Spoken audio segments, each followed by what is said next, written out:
கருமா. எல்லாரும் சொல்றாங்க. எல்லாம் கருமாங்க, கருமாங்க, கருமாங்கன்னு. ஒருத்தருக்கு தோல் நோய் வந்துருச்சு. சாமியார் சொல்லுவாரு, "உனக்கு கருமா. நீ அத அனுபவிம்பாரு." ஒருத்தருக்கு கேன்சர் வந்துருச்சு. ஒருத்தர் சொல்லுவாரு சாமியார், "இதெல்லாம் உன் கருமா. அனுபவிம்பாரு."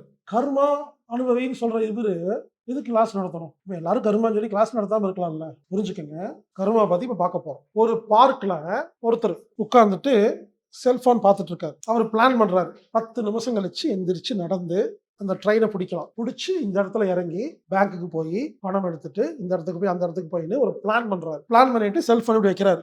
யாரும் இல்ல. திடீர்னு ஒரு திருடன் ஓடி வந்து செல்போனை தூக்கிட்டு ஓடுறான். உடனே நம்ம என்ன பண்ணுவோம்? துரத்தி பிடிப்போமா இல்லையா? ஆனா இவர் ஒரு சாமியார்ட்ட கிளாஸ் போயிட்டு இருக்காரு. கர்மா என்று ஏற்றுக்கொள்ளுங்கள் சொல்லி கொடுத்திருக்காரு. உடனே இன்று செல்போனை திருட வேண்டும் என்பது கர்மா அப்படின்னு உட்கார்ந்து இருப்போமா? துரத்துவோமா? துரத்துவோம். துரத்தும் போது நல்லா கவனிங்க. துரத்தும் போது என்ன ஆகுன்னா, நம்ம போட்டு வச்ச பிளான் கெட்டு போயிடும். அவனை துரத்தி அப்ப நம்ம கணக்கு பிரகாரம் இப்ப எந்திரிச்சு நடந்திருக்கணும். இப்ப துரத்துறோம். அந்த பஸ்ஸை பிடிக்க முடியாது. ட்ரெயினை பிடிக்க முடியாது. போட்ட திட்டம் போச்சு. அவனை துரத்துறோம். திருடனை.